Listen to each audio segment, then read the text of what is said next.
તો ગઈકાલથી જે પ્રકારે ભાવનગરમાં વરસાદ પડ્યો છે સ્થિતિ ચિંતાજનક હોય તેમ લાગી રહ્યું છે અને એટલા માટે જ અમારા સંવાદદાતા અજીત ગઢવી સાથે લાઈવ વાત કરીશું ભાવનગરથી જ અને આખી તેની સ્થિતિ જાણવાનો પ્રયાસ કરીશું। અજીત, ભાવનગરમાં ગઈકાલથી 12 ઇંચ જેટલો વરસાદ પડ્યો છે। આ વરસાદ અને તેના કારણે જે દ્રશ્યો જોવા મળ્યા છે તે ભયાવહ દ્રશ્ય છે, એટલા માટે કારણ કે હજુ તો આ પહેલો વરસાદ છે અને આ પ્રકારે પૂરની સ્થિતિ સર્જાઈ હોય તેવું હાલ જોવા મળી રહ્યું છે। હાલ આખા ભાવનગરની વાત કરીએ, શું સ્થિતિ છે ત્યાંની હાલ? જી, વાત કરવામાં આવે તો ભાવનગર શહેર અને જિલ્લામાં ગઈકાલ સવારથી જ સતત વરસાદ વરસી રહ્યો છે। ત્યારે અત્યારે અમે ઊભા છીએ સિહોરના ગૌતમેશ્વર જે વિસ્તાર છે ત્યાં પાણી અત્યારે એવું કહી શકાય કે ઉપરવાસમાં ભારે વરસાદને લઈને અત્યારે આપ જોઈ શકો છો, આ દ્રશ્યો આપની સામે છે કે ગૌતમેશ્વર ડેમ છે તે અત્યારે ઓવરફ્લો થઈ ચૂક્યો છે। સમગ્ર ભાવનગર જિલ્લાની જો વાત કરવામાં આવે તો ભાવનગર જિલ્લાની અંદર જે ચોમાસાની શરૂઆત હોય, શરૂઆતમાં જ આ પ્રકારનો વરસાદ જે ઓપનિંગમાં જ કહી શકાય આ પ્રકારનો મુશળધાર વરસાદને લઈને અમુક જગ્યાએ ભારે મુશ્કેલી સર્જાણી છે, જ્યારે અમુક જગ્યાએ ખૂબ જ આ સારા વરસાદને લઈને ફાયદો છે। વાત કરીએ પાલીતાણાની તો પાલીતાણામાં ગઈકાલે 12 ઇંચ જેટલો વરસાદ વરસી ચૂક્યો છે। ગઈકાલ રાતની જો વાત કરવામાં આવે તો 12 થી વધારે ગામો હતા કે જે ગામો સંપર્ક વિહોણા થઈ ચૂક્યા હતા। હું તમને એક દ્રશ્ય બતાવીશ કે આ કેટલો ભયંકર વરસાદ અને પવન છે। વાહન પણ આજે જોઈ શકો છો કે એક જે વાહન છે તેને આખું ઊંધું નાખી દીધું છે। એટલું બધું પાણીની માત્રા આ રોડ પરથી એવું કહી શકાય કે 5-6 ફૂટથી વધારે માત્રામાં પાણી અહીંથી પસાર થઈ ચૂક્યું હતું અને આ પ્રકારે જ ભાવનગર શહેર અને જિલ્લાની જો વાત કરવામાં આવે તો આ પ્રકારે જ તમામ કોઝવે, તમામ જે ડેમ, ચેક ડેમો છે આ પ્રકારે ભરપૂર માત્રામાં પાણીનો પ્રવાહ અત્યારે સમગ્ર ભાવનગર જિલ્લામાં વહી રહ્યો છે। જેસરની અંદર વાત કરીએ તો જેસરની અંદર 10 ઇંચથી વધારે વરસાદ વરસી ચૂક્યો છે।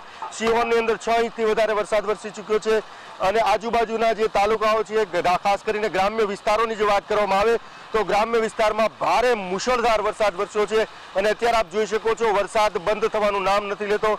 ભાવનગર શહેરમાં 2 ઇંચથી વધારે વરસાદ શહેરમાં છે, પરંતુ ભાવનગર જિલ્લાની જો વાત કરવામાં આવે તો પાલીતાણા, મહુવાથી લઈને સમગ્ર વિસ્તારમાં ભારે વરસાદ છે। અનેક જગ્યાઓ પર રેસ્ક્યુ કરવું પડે એવી પરિસ્થિતિ સર્જાણી છે।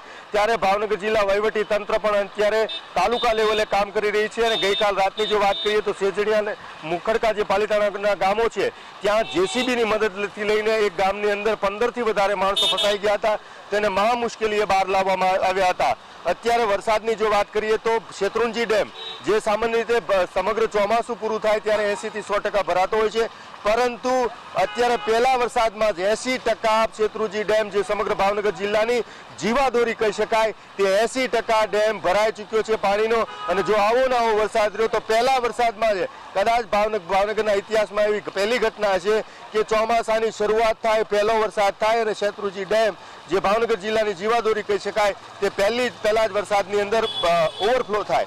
આ સિવાય જો વાત કરવામાં આવે તો ભાવનગર જિલ્લાના અનેક એવા ચેક ડેમો છે જે અત્યારે ઓવરફ્લો છે। ખોડિયાર ડેમ છે તેમાં ખૂબ મોટી માત્રામાં પાણી આવી ચૂક્યું છે। ભાવનગરનું બોર તળાવ છે, ઉપરવાસમાં સારા વરસાદને લઈને બોર તળાવ પણ ઘણી મોટી માત્રામાં ભરાઈ ચૂક્યું છે। અજીત, જો આખા ભાવનગર જિલ્લાની વાત કરીએ તો એ કયા કયા સ્થળ છે, એ કયા કયા વિસ્તાર છે કે જ્યાં તાત્કાલિક રેસ્ક્યુ કરવું પડે તેવી શક્યતા છે? કારણ કે આ વરસાદ ચિંતાજનક બની રહ્યો છે। આપે પણ જણાવ્યું કે શેત્રુંજી ડેમ પહેલા જ વરસાદમાં 80% ભરાયો છે, એટલે કે હવે આવનારા 24 કલાકમાં જો વરસાદની તીવ્રતા આટલી જ રહી તો ભાવનગરના કયા કયા વિસ્તાર જ્યાં તાત્કાલિક રેસ્ક્યુ કરવાનો વારો આવે?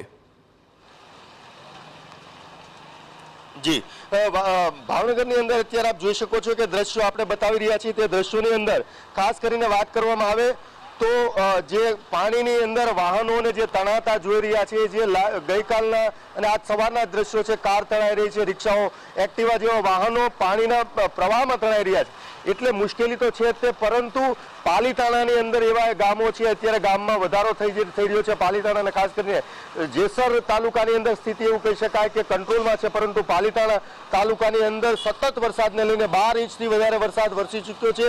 આ ગામડાઓની અને આ શહેર જે પાલીતાણા છે તેની કેપેસિટીની બહારની વાત છે કે આટલી મોટી માત્રામાં 12 ઇંચ એક ધારો અનરાધાર વરસાદ વરસે અને તેની પરિસ્થિતિ કંટ્રોલમાં લઈ શકાય તેવી સ્થિતિ હદબારની કહી શકાય। ત્યારે તંત્ર સતત પ્રયત્ન કરી રહ્યું છે। ગામડાઓ છે મુખડકાથી લઈને આજુબાજુના પાલીતાણાના ગામો છે કે જે સંપર્ક વિહોણા થઈ રહ્યા છે, પણ તંત્ર અત્યારે પ્રયત્ન કરી રહ્યું છે। ભાવનગરના સાંસદ છે તે પણ પ્રયત્ન કરી રહ્યા છે કે તમામ લોકોને ફાયરથી લઈને અત્યારે સાવચેતી આપી દેવામાં આવી છે। અમુક જ્યાં જ્યાં સ્થિતિ ખરાબ છે ત્યાં ફાયરથી લઈને બધું જ ખડે પગે રાખવામાં આવ્યું છે કે રેસ્ક્યુ કેવી રીતે કરી શકાય, પરંતુ જે રીતે વરસાદ વધી રહ્યો છે, પાણીનો પ્રવાહ વધી રહ્યો છે, જે ડેમો છે, જે નદીઓ છે, તેમાં પાણીનો પ્રવાહ ધીરે ધીરે બિલકુલ આભાર સમગ્ર માહિતી બદલ અજીત. તો જે પ્રકારની આખી ભાવનગરની પરિસ્થિતિ સર્જાઈ છે તે ખરેખર ચિંતાજનક છે. જે પ્રકારે અમારા સંવાદદાતા અજીત ગઢવીએ પણ જણાવ્યું કે પાલીતાણાના જેસર એ તાલુકા છે કે જેની કેપેસિટી આટલા બધા વરસાદની નથી, અને જો પહેલા જ વરસાદમાં આવી સ્થિતિ સર્જાશે તો આવનારા સમયમાં જે આખી સ્થિતિ છે તે ચિંતાજનક બની શકે છે. આપને જણાવી દઈએ કે પાલીતાણામાં